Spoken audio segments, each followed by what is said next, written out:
Jean, welcome to the Under the Influence podcast. We could be, in the Scottish Highlands or even about to go gorilla trekking in the Virunga National Park with this mist, but maybe just for the benefits of our viewers, like where are we right now? Yeah, so it's actually insane to think that you're pretty much 45 minutes away from Cape Town International Airport. But if you drive towards the most southern tip, Cape Agulhas, you pretty much come through Elgin, and Elgin is this little bowl we're surrounded by 4 mountain ranges. So it's the most cloud-covered region for wine in the country. We're proving it today. Yes. So it's basically acting as this kind of filter for the apples, and that's why it's a apple and pear growing area. But that's also why we do Pinot Grenache, Pinot Chardonnay and Riesling out here as well, because it's cold climate varietals. Amazing, Jean. And as we were chatting about before, I tasted your wines. I'd been gifted your Moya Meaker a few times. I tasted them. I think it was at like Potluck Club or one of those beautiful restaurants in Cape Town. Damascene was a similar story, and I never really knew the full story behind the wines, or even that they were connected. And then it was a similar day with a bit of mist, and I was sitting with a friend, your neighbor, and he pointed across at this, at your cellar, it's nestled in the apple orchards of Elgin. He said, "That's a BB farm, home of Moya, Meaker and Damascene." And suddenly everything clicked. How did this journey start for you in terms of your wine journey? And what were sort of the origins of Damascene and Moya Meaker? So I don't know how far you want to go back, but when we birth. So birth always in the dirt somewhere. But no, I grew up in Bidasdorp, so it's basically half an hour away from the most southern tip of South Africa. And for me, there was no vines out there back in the day. So obviously, helm and Napier was basically it came on board a little bit later. So for me, when I studied, I was at boarding school in Stellenbosch and also studied in Stellenbosch. Started with medicine. Always wanted to do something with chemistry, and then for me it was really by drinking a great bottle of wine that changed my career. Really? Can I ask which bottle? It was a 2000 Hannibal it was unlabeled. So a good friend of mine, Peter Allen, he's with Christellum and Boekenhoutskloof. He brought a unlabeled bottle of Hannibal to me, and we drank it together, and I said to her at the bottom of the bottle, not under the influence, I just said, I know what I want to do with my life. And so called my folks, tears for months. Because you were studying medicine. and now they're smiling all the way because they know this is just absolutely my passion. So that's where it started, and then started with the Maverick of Adi Barnhorst for 3 years at Rustenberg. And then he started, pretty much he was one of the founders of the revolution of the Swartland. And then he started his own project on that side. And I went to California from 2006, 2007 to broaden my horizons, also down to New Zealand. So a lot of that was Pinot, but for me it was more to work with people that really understand sites. So last night we actually had a tasting with Andy from Dumol, so that's where I worked in Russian River. And for me, he was the guy that planted the seed of driving to different sites, exploring and pushing the bar of what is possible, changing how to plant, where to plant, and thinking into the future, and also to change styles within an area that is very much cemented already. And for me, that was really tasting grapes, driving to different vineyards and really tasting grapes and making decisions on that. That was what I learned from Andy. And then So would that be, instead of having a preconceived idea of style, you rather trying to express, understand? Yeah, so that's also, we'll get to the brand just now, but that's exactly tapping into that fact. So then after that, I wanted to learn more about Syrah. I always had a passion for Syrah, and Artie just said to me, listen, you can come and work with me full time, but at that stage, Mark Kent was absolutely pioneering when it came to Syrah in South Africa. So I worked there for close to a decade. At Boekenhoutskloof. At Boekenhoutskloof. And then in 2017, my partner in the business, David Cole, he's from Canada, but he's been in finance all his life. And he had a property in Bordeaux for many years, and he had his winemaker that came over to Elgin every year to make wine for him. But it's basically just like thumb-sucking a picking date and booking a ticket in advance and making it. And he knew that he's never going to make a world-class wine like that, and he wanted to reach out to someone that could be hands-on every single day.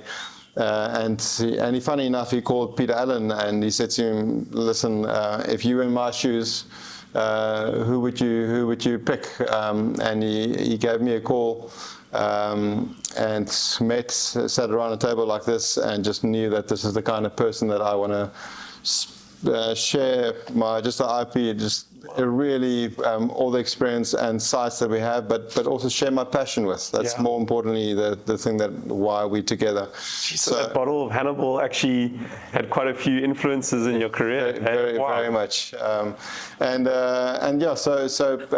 Moya Meaker is the brand that David called me about. I never thought I'm going to do Pinot in South Africa. Being a warmer country, what again preconceived idea, but I always had this dream of showcasing the diversity of South Africa, and that's not only, I mean, you can have a look at the map in front of us, all those different aspects that you have, but we've got the most diverse soil types in the world, and that's a fact. We've got the oldest soil types, and then also on top of that, just the diversity of people is for me something that it just brings us together, and it brings the story together. So that's also why I did this 3D map. I put it in my backpack when I go abroad, because I want people to see when they taste, they see, they smell, and they feel, they remember, and that's what I want to. The guys that's farming up here and the guys that's farming in Stellenbosch is completely. It's almost like you can't say it's the same species. It's different people with different background, and that's a very important part of terroir that people don't talk about. People always talk about soil and proximity to the ocean and that kind of thing, but people working the land is very important with what we're doing here. So when I came to David, I said to him, like, I've got this dream to showcase this, but for me it was always when I'm up here, it's with the pickup truck. So is that in this sort of series plateau? Where is that? So this is Cedarburg. Okay, Cedarburg, yeah. Ceres Plateau is over here, but with a bakkie, it's 3.5 hours to get there. But if you're there and you've got that moment, seeing the light, just think of a comic strip where you have that light bulb, and that's for me. When one day I read an article from Andrew Jeffords, a UK journalist, and in the article it said Damascene. I started reading up about it, and obviously it's just when Paul went up to Damascus, and he had the vision, he had the light that blinded him off his horse, and the whole story of how he made a complete shift in his mindset and in his life. And for me, that's what I want to translate into a bottle so that people can understand the diversity of South Africa. So when you have something up there, it's unique, you get goosebumps, you just know this is different, but to also put that into something that people can understand and relate to. And for me it was wine.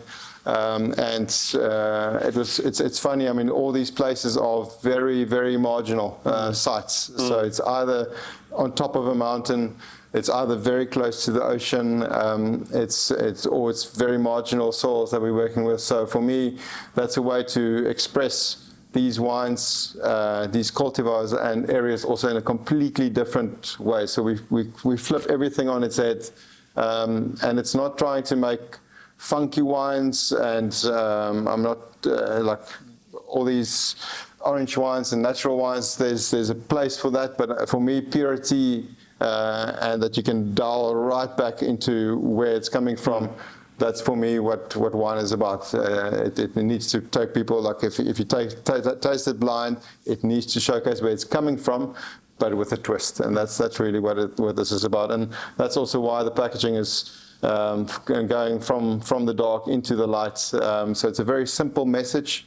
And for anyone out there, if it's a Somme in Africa, if it's Somme in Scandinavia, if they know Semillon, if they know South Africa, they will tell this story with more confidence. Yeah. And that's, for me, it's a clear message that we want to. It's not about smoke and mirrors of this is a family farm and it's going so many histories or so many generations back, and trying to sugarcoat the offering. This is just it's pure. What is in the glass is where it's coming from, and we don't want to disguise what's really happening out there. Amazing, Jean. Well, I think that message really resonates with me, and I think it's such an authentic message. It's low in ego, high in precision. I also love the fact that you are honoring the farmer, because without the farmer, you don't get that quality of grapes. And also a lot of the grapes in marginal sites are actually marginal vineyards to own. It makes more sense to, in some of these areas, plant rooibos tea or whatever it might be. So it's a preservation of our national vineyard as well. Yeah. So it's a very good point. So, I mean, if you have a look at the back, it also says the slogan for me is less cult, more cultivation, and it's not a marketing slogan. It's really the people that get up every morning at 5 and start farming. It's not me. It's a whole network of people that put this on the table. So it's really important for me to talk about the struggles, but also the tears of joy that's coming from this. This is an absolute passion. It's not a job, and a lot of people say that, but they don't really mean it. This is really what I live for. Yeah. This family and friends is pretty much what my life is about. So, and it's great to get up and go to these people and listen to their stories as well. It's not only the farmers, it's really the people working the vineyards. You honestly will laugh until you cry with the stories that come out of these people. They just have a way to tell it. It's like when you go abroad and you see all the different sites and the different people, and you come back, the first thing you land in the Cape, you just know you're back home. Yeah. There's just a way of telling a story, and I hope I can also contribute to that. Brilliant, Jean. Well, let's tell a story with what we have in the glass. Where would you like? Are we starting with where we are, basically? Yeah. So the Pinot, I think, is obviously what brought me and David together. So Genevieve, his wife, they're from the Midlands, and it's actually on their border was where Nelson Mandela was captured, and for me, it's also a part of South Africa. I mean, that changed everything for the better. It was also a long route to get to that, but I think it's very important to. That's how we can tell this beautiful story today. We can actually go now to overseas, and all the sanctions are dropped, and I think it's a very important part. And so Moya Meaker was also. So that's Genevieve's late mother. She was Miss South Africa in the late 50s, 59, and she was just a nurse all her life. And the stories and the letters that we get of people writing to her. She basically had people in her house, patients all the time. So it was also just giving, and for us, everything that's coming from this farm is just in memory of what she's done to the community. So wine-wise, it's obviously it's Pinot, and everything is basically facing the ocean. Where we're sitting, Iona is basically on the ridge that you can't see now. And as he's speaking, the mist is lifting a bit. They 4 to 7, depending on where you are on the farm, away from the ocean, kilometers. We're sitting at 325 meters above sea level. So you basically, if you have a look at the map, you can see we're in this bowl. Yeah, but it's like a volcano. It's a lifted valley, so we're at 325, but because of this mist and because of the proximity to the ocean, that's why we can actually have Pinots with this style. So you'll see there's a lot of that kind of grapefruit zest. So for me, cold climates, if you look at Patagonia, Adelaide Hills, Tasmania, that's really where, if you go very far up in California, Washington State, that's where you start getting that citrus rind, but also that amazing purity of like cherry. That's what we want to do with this. This is not trying to be Burgundy at all. No. This is just cold climate and showcasing purity of Pinot. So what we do is also we don't have our cell selection with these. It's 2 clones. The one is the one that gives a lot more perfume, and the other one is the one that gives you a lot more fruit and structure in this wine. And we keep it on the skins for 10 days, and then it's off. It's really a wine that it needs to show the elegance of Pinot, but also it's refreshing. Fruit forward, the acidity that's so fine tannin. And it's, I mean, for us living in Africa, you want reds as well that's not overly tannic, and you can chill them as well for 5 minutes, even on the ice if you want to. But I serve these at 13 degrees Celsius because it's, for me, it's something that needs to be refreshing, even though it's a red wine.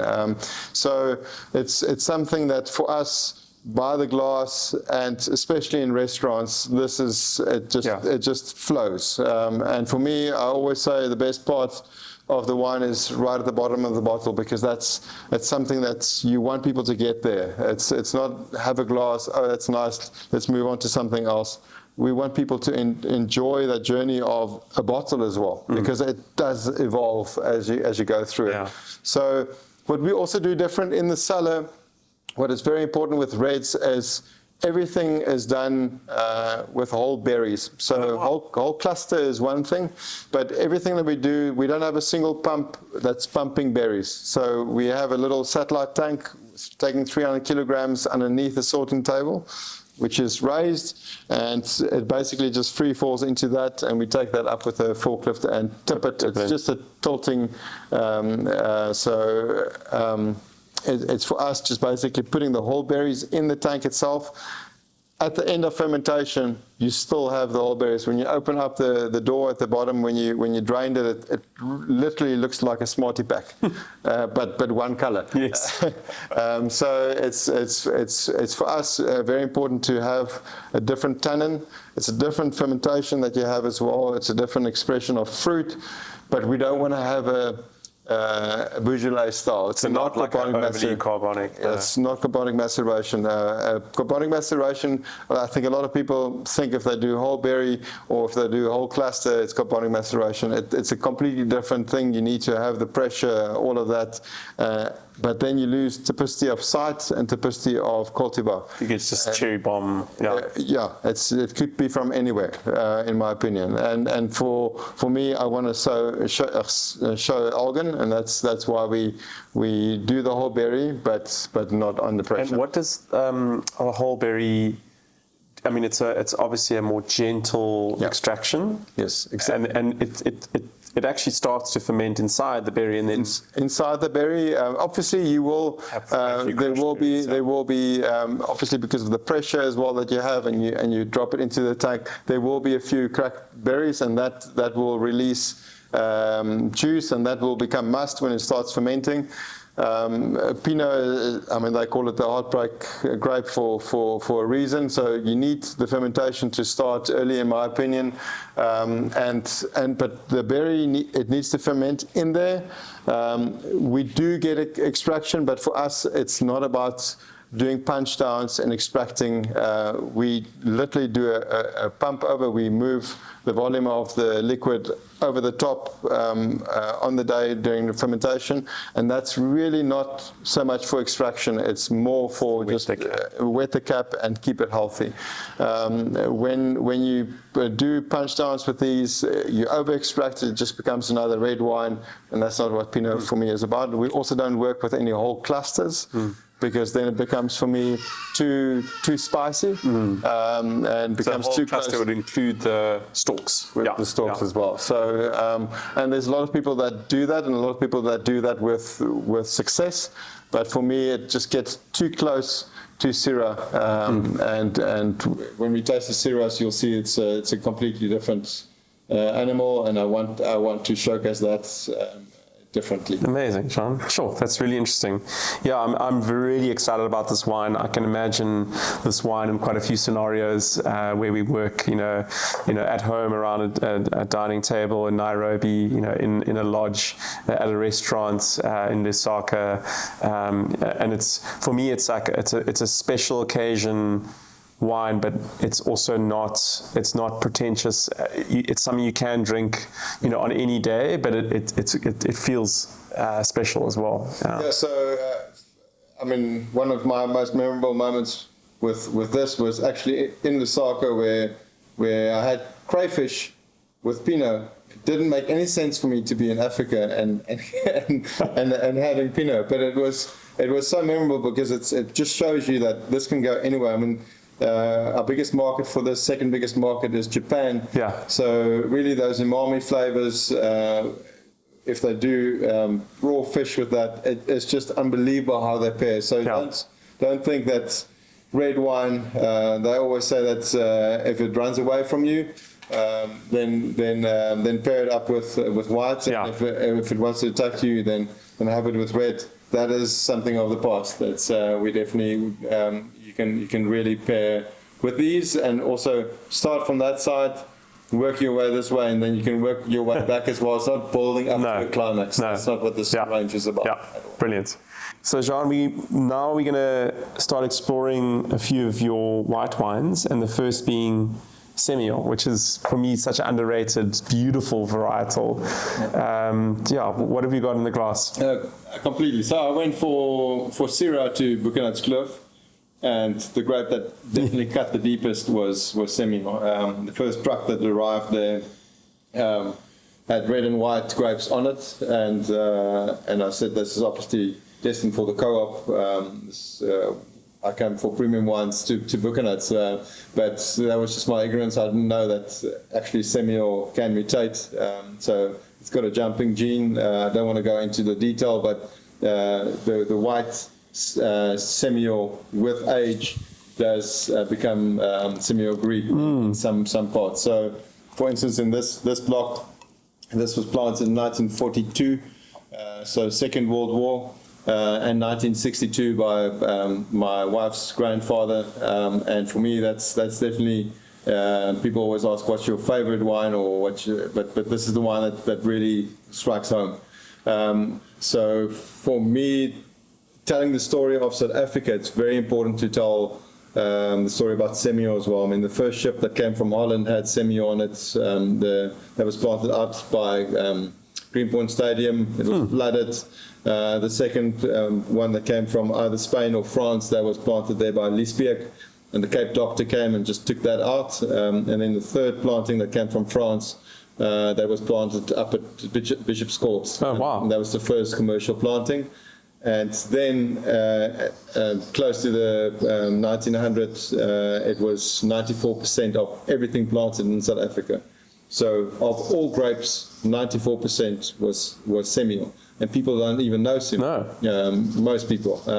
Coming from the countryside, my folks didn't know about Semillon. I didn't know about Semillon. So that's something that I want to tell the story about South Africa. This is very important to have that in the glass, but it's not only that. it's a phenomenal drop of wine if it comes from these old. I mean, if you look at Boekenhoutskloof, the Milanese work with a bit of old stuff.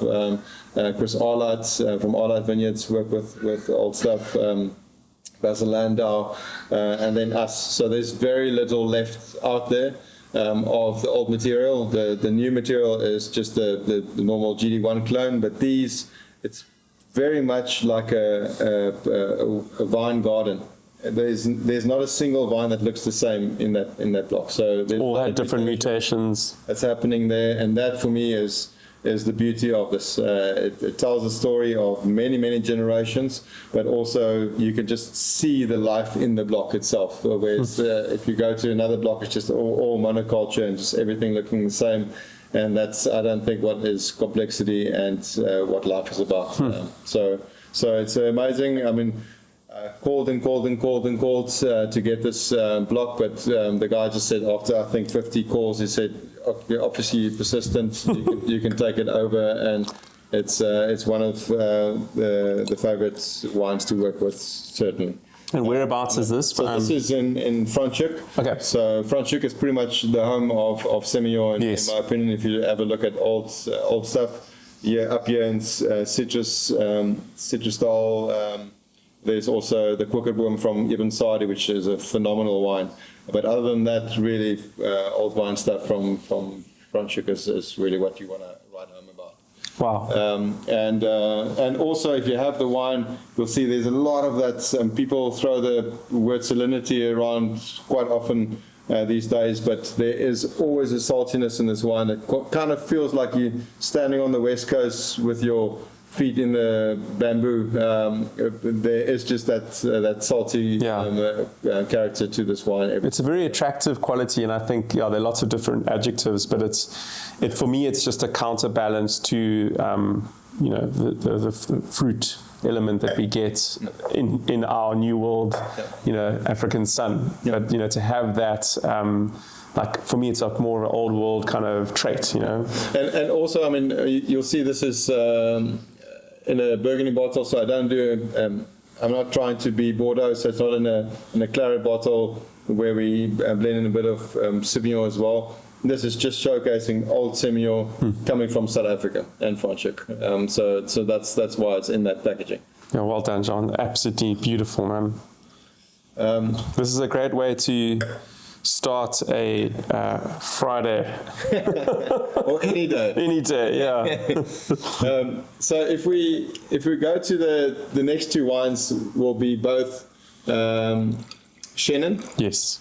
And so Chenin is now the workhorse of South Africa. So in the past, Semillon used to be, now Chenin. Well, that's my new fact of the day. That's, we always talk about Chenin as being the origin grape, but Semillon was first.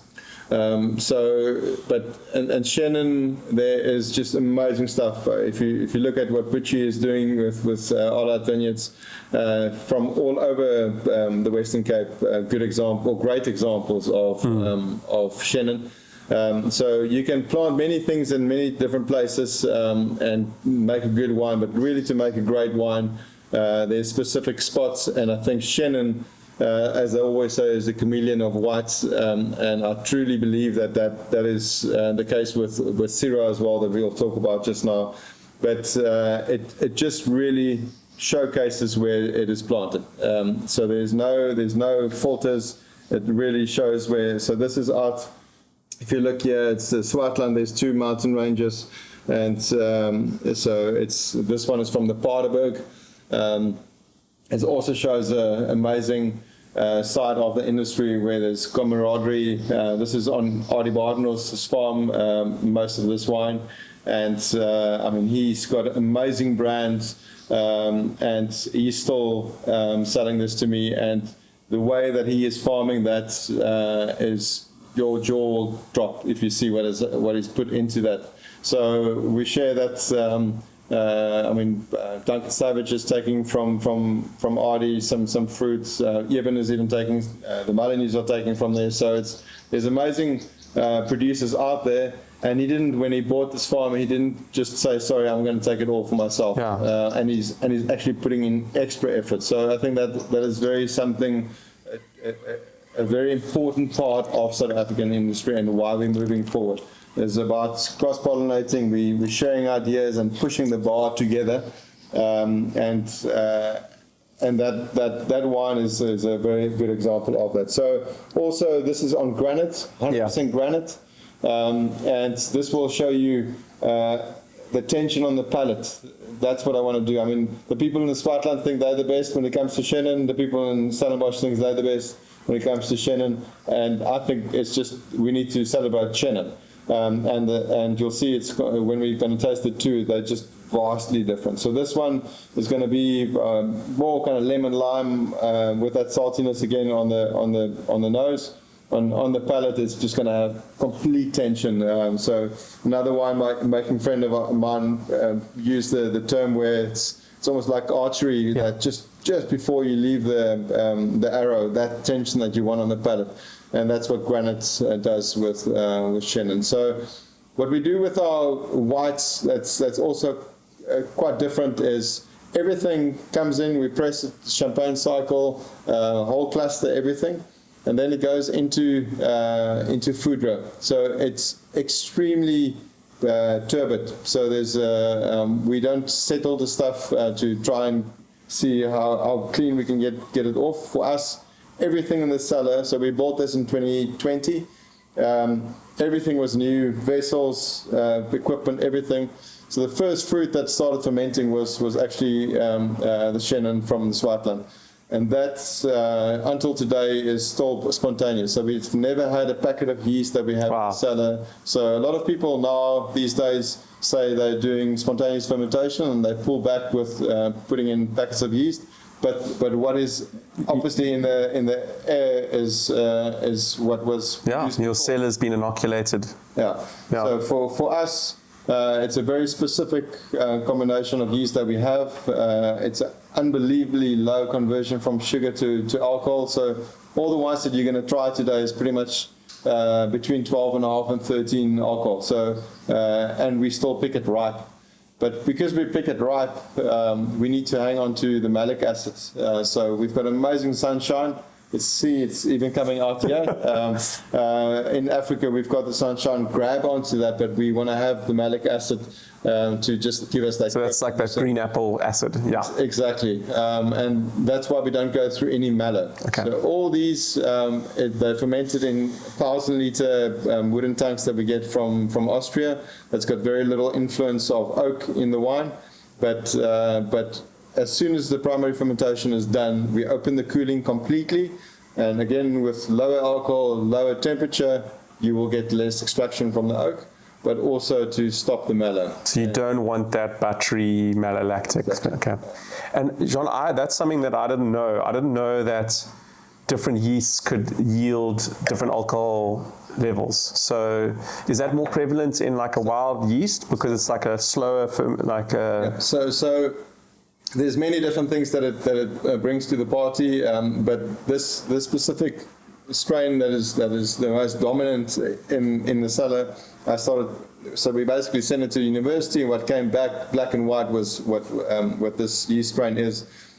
And if you have a look at the properties of that, it's lower alcohol, it's higher glycerol, and that you can see. That's the feeling that you get. Yeah. 12 and a half, and it looks like a Viognier at 15 alcohol. So that's, and then also with the reds, it gives you higher anthocyanins, and then also it retains more acid. So that's something that's not a marketing talk. That is what is black and white. It is what it is. And that's what we need to hang on to. So if you go into the cellar, it might feel to some people like a hospital, just clinical, clean. We need to keep it like that to protect what we have. Yeah. So it's a very important part of, I think, the unique story of what we do, because people can't copy that. No. It's part of the DNA of the site. And so glycerol, is that what is that the legs basically? Yeah. A higher glycerol. Yeah. Gives more legs. Interesting. But it's a mouthfeel thing. So people smell a wine 3 times maybe at a dinner table, but they taste it and they talk, and what is left on their palate, that is really what makes a great wine last 100%. in your mind. So for me, mouthfeel is, and that's again something that I think from Mark Kent that I learned. There's many things about him, but the way that he described the wine, how important taste is, palate-wise is important, and that's something that stuck to me. And with all of these wines, that's the comments that we get from across the world about just what is lasting in the palate. Yeah, well, that the black and white of the label and this, the contrast in the wines, for me, having that focus, tension, salinity, yet mouthfeel, palate length, it's a wonderful combination, because you can sometimes have one or the other. Yeah. So also what is important was, so these are all old vine. That's planted 1942. This was planted in 1971. This was planted in 1972. And for me, we want to show that to people as well. So there's a phenolic grip in the wines that people usually take out with all kinds of products. We want people to see that. So that adds to what you were just describing. So that grip, the acidity, and the fruit, all of that needs to play together to get to that as well. Brilliant. So if you're going to go to the Stellenbosch, so we do it exactly the same in the cellar as the Swartland, but you'll see this is going to be a lot more kind of opulent. I always tell people it's like when you have stone fruit. So with fruit-wise, it's also kind of a more yellow fruit that you get. But if you get to a stone fruit like a nectarine or get close to that pith, that concentration in this wine is what is so striking for me. So again, for people out there that's going to recommend wines in a lodge or restaurant or whatever, they need to see what the people want. So if they want something that's slightly richer, if they want something that's slightly more on the Ceylon side, then that's how you guide them what Chenin to take. And that's why I make it easier to do regional wines and not try and have all these different single pockets. So they know the Stellenbosch will be the slightly richer one, the more opulent. So there's amazing ginger here. And for me, it's making it easier for the guy to sell it with confidence. And they're just so vastly different. So for me, it's a wine that I believe Chenin should be aged. But I wanted to show now as well. I mean, it's got this. There will always be a floral note in all the wines, from the Pinot all the way to the Syrah. You will find floral notes, and that's something that again something that the yeast strain if you look at the spectrum of flavors you get, that's always a spike. So that's for me something that I love in wines, and you can see it obviously also in these young Chenins. I love this so much because it's also you get a house palate as a winemaker. For sure. And you've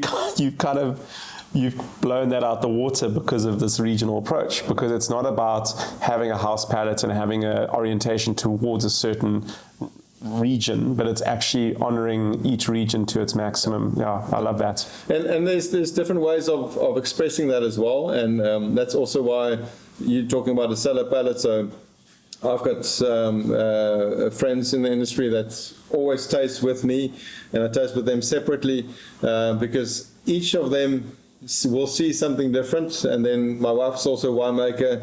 She's the most honest one. And wives always are. and that's for me to get to something more balanced. Otherwise, you just fall into that trap of a cellar palate. I think it's very important. Candice, that's with me in the cellar as well, is doing a phenomenal job to also we guide this together to get to where we are. This is not, again, it's not a one-man show. Yeah, brilliant. Yeah, so basically this Swartland example compared to Stellenbosch, the Swartland is sort of more on the tightrope, more tension. I mean, the Stellenbosch example for me is also got that focus, but it's just a little bit more rich and expressing different fruit as well. Beautiful. And the beauty of this is I always tell people, like, if you have 8 people around this table, and that's why we keep it intimate always with our tastings. they will never everyone go for one wine. No. It will always be a split, and that is the beauty of Chenin and of wine. It's just like I'm trying to express what I want to see from Stellenbosch. You can see the pendulum swung all the way from FMC, from Ken Forrester, that was at a higher RS, and then it swung all the way to these very racy acidity wines. For me, there's a balance in between as well. So for me, with these two wines, I just wanted to showcase what Chenin can do. Brilliant. Well, that's really magnificent work. And then the Syrahs, I mean, if I wake up and people will ask me one word, it would probably be Syrah. It's just, I live it, I dream it.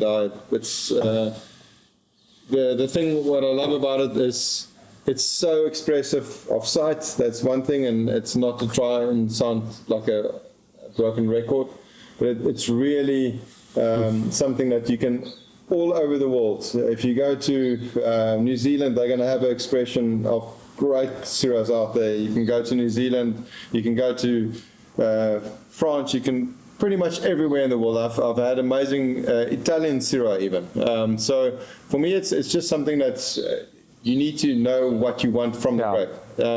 So people always talk about farming and saying that's 100% of what the wine is about. I believe it's the most important part, yes, but the way you steer it in the cellar is also very important when it comes to wine. So for me, you'll see with the 3 Syrahs that we have, we'll have this belt around. It's about 30 kilometers.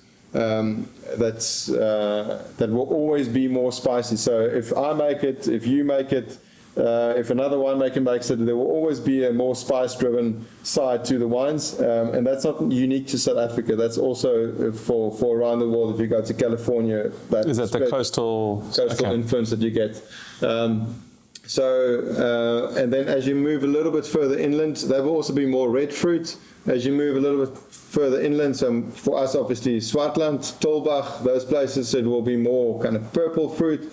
And then as you go up and you have elevation and you go to 1,000 meters above sea level, Cederberg, Syrah, then it will become dark fruit. And that's why, again, I didn't want to just add to the range. It's very important why we do these 3 different Syrahs. Again, some people like it more floral, some people like it more spicy, some people like it broader on the palate.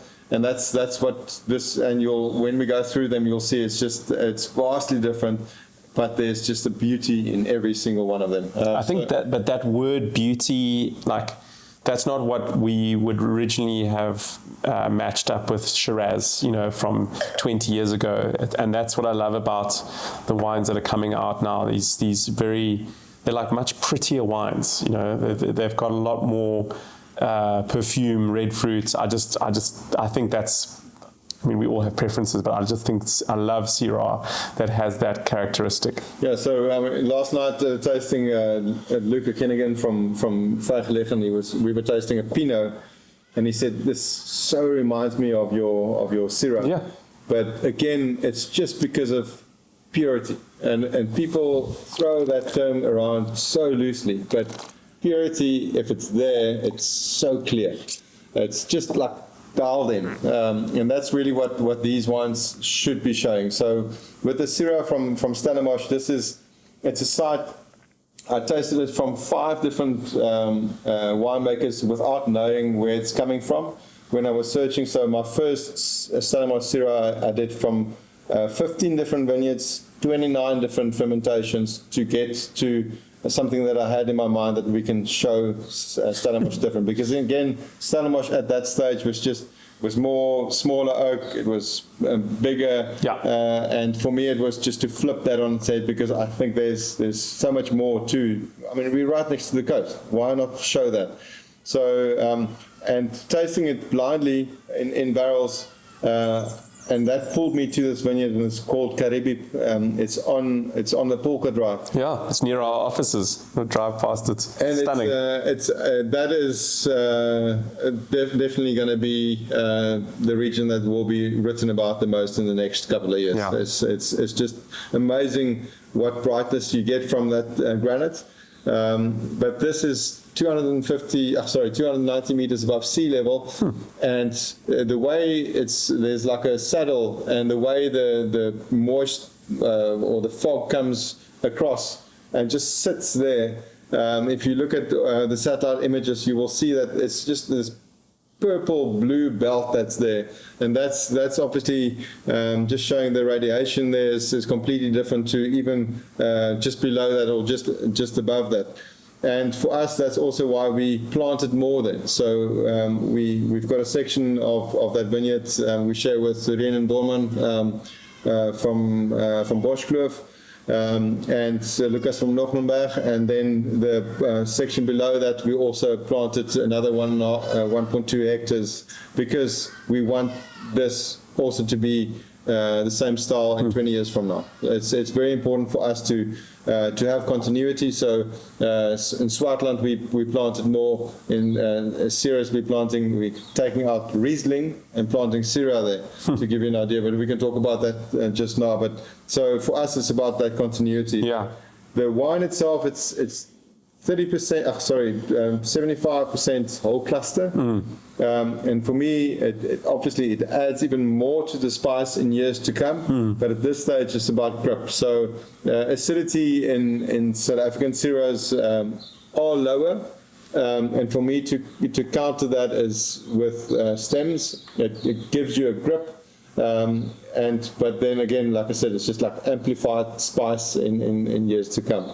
But I don't want to take away from that. It's just so much violets and red fruit in this wine. And Jean, we talk a lot about ripeness of fruit, but do you also have to look at the ripeness of the stems? Yes. We can't swear on camera, but yeah, it's absolute crap. It's really like you won't find a lignified stem, yellow stem in this country. Except if all the leaves on the canopy is gone, twisted, or if they pinch it. That you can find that some places in Rhone, but for me in South Africa, I've never experienced that. So a lot of people would also dry their stems and then they would put it back into the tank. It completely defies the point for me. I mean, it needs to be whole clusters. We want to have whole berries where it's fermenting as well.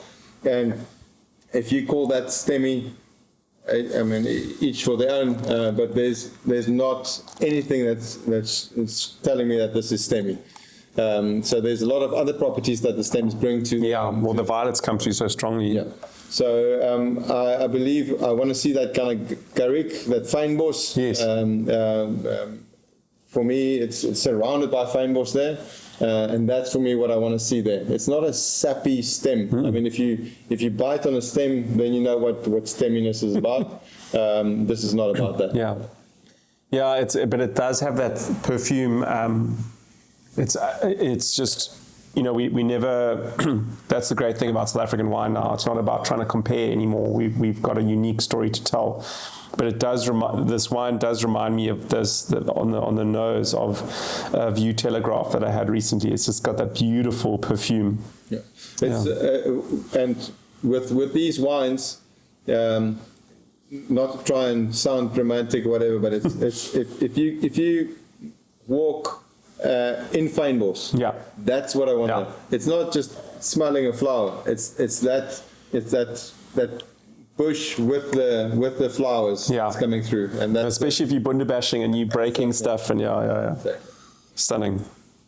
So the Swartland is it's obviously something that's even Saudi, the Malinese, and Adi put on the map, and it made the world aware of what is possible in South Africa.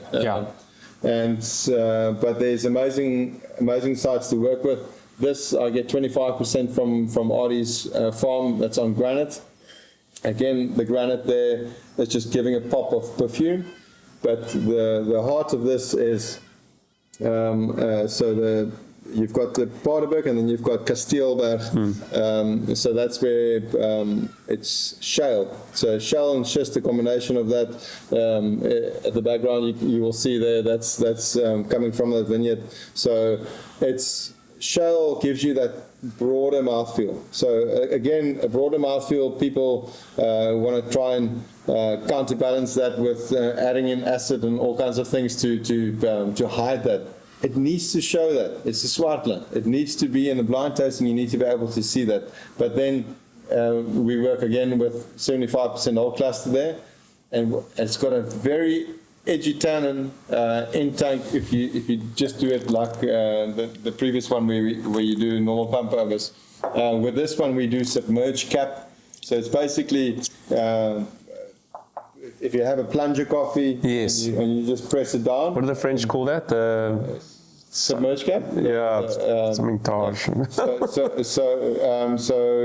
delistage and rematage is what you do pump overs with. Okay. But this is just a submerged cap, and that's been done in Rhone in the 80s, and then they tried to make big wines, and not doing that at all, and now they're going back to that as well. So that's just basically having the berries underneath a screen. Yeah.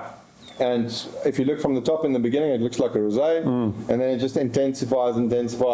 But that's it. So it softens the tannins on the wine, but it's really infusing all that flavor and color that you want in the wine, and not overworking it. So that's for me a way to counter in a natural way what the shell gives us. Yeah. So you want to show it, but you also want to have it soften. These wines will be on your shelf. It will be in the restaurant now. And I don't want people to make excuses. Oh, this is going to be great in 5 years or 10 years time. People drink it now. Yeah. I mean, 95% of the wine is drunk in the first year. Yeah. So I want people to enjoy it then, and that's why we do the submerged cabinet. I think that's such a good example of terroir in a different form, right? You know, it's, yes, you understand the soil, you understand the climate, you understand what it's giving you, but then your winemaking is the human hand that intervenes in a way to honor that, you know, versus, you know, treating Syrah like a Cabernet, like, you know, doing all the berry sorting and making it look like a can of blueberries and cold soaks and, you know, punch downs, and, you know, it's but I think it's also something that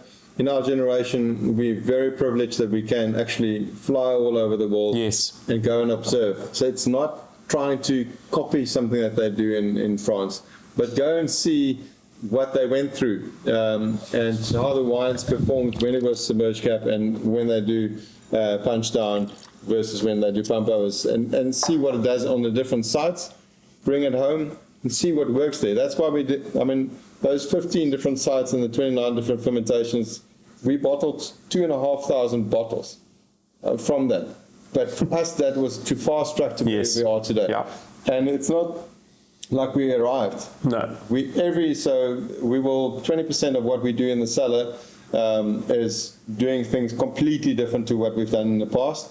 And that's just to keep on pushing the bar, because I think that's what's going to take us forward as an industry. Yeah, and South Africa, you know, as we started coming out into the world with these independent wineries, a lot of the reference points had kind of been parkerized a little bit. You know, the winemaking techniques had gone through that phase, and it's so wonderful to see that the world is also reverting back to some of the old ways, and with the modern techniques, you know, at hand as well. Yeah.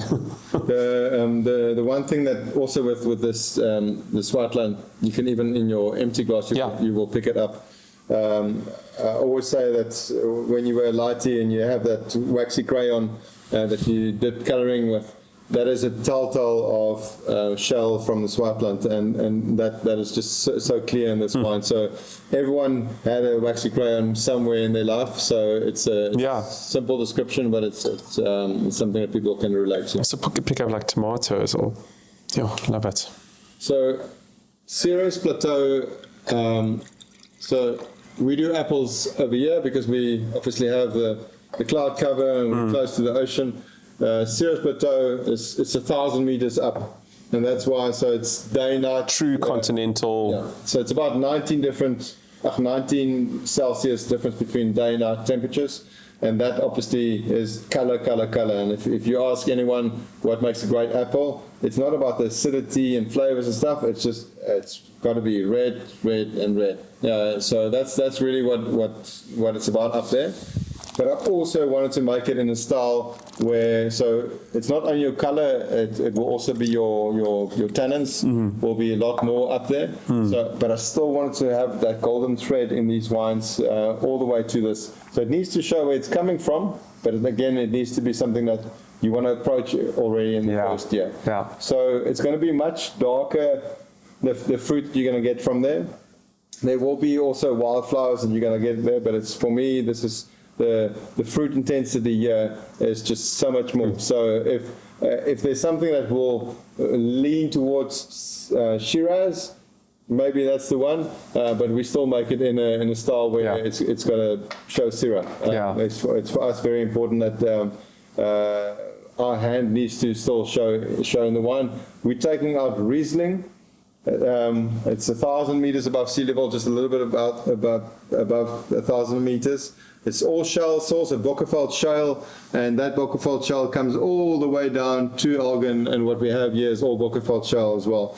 But it's up there, you've got fossils from sea life that you have in 1,000 meters above sea level in the vineyard. And that's something that for me just very unique, and we want to tell that story as well. So it's not limestone or something that you have next to the sea. There's obviously, we're talking about, this is close to 500 million years ago. It was all covered underwater. So, and to have that in a wine, it needs to be different. So that's why this is 100% submerged cap, whereas the Swartland is only the part that's on the shale. And this is once again to just, the tannins will be a lot more angular, if I can put it that way. So just to really soften that and have something that you want to get to the bottom of the bottle, even if it's the vintage that's current. That's how we counter that. Wow. Jean, I must admit, you spoke about passion earlier, and it really, really shines through in the way you talk about your wines, but also just in the wines themselves. I mean, it's just so much attention to the detail, such beautiful quality, and that golden thread throughout the wines, with that focus, and it's really, really. Thank you. I mean, you should be extremely proud and grateful that. I think there would be lots of grateful patients out there if you were a doctor. But this is definitely your calling. It's come to light. Thank you. I appreciate it, but it's like I said again, it's a team. And for me, it's important to.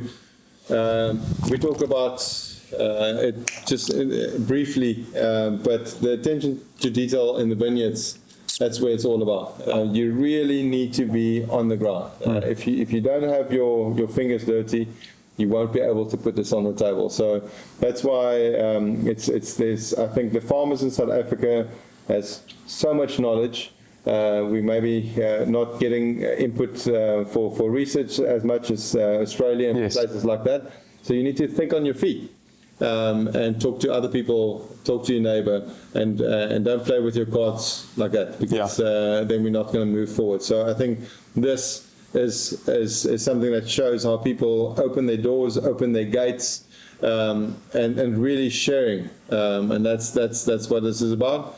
And we need to share this going up into the world, but also very importantly, go up in Africa. Yeah, no, that's what we're really excited about. And this is a virtual experience, but we're looking forward to getting your wines into different corners of Africa, and also inviting you up to come and share these beautiful wines. I think it's just incredibly special, and we're really, really grateful to work with you, Jean. So it's an absolute pleasure, and for us as well. We're privileged to work with you. But you'll see also, if you go onto our websites, I think it's very important that you do go onto the websites. Websites is not for everyone, but go onto it. So Meaker.com and DamaceneVineyards.com, because it's very visual. It will give you a sense of place.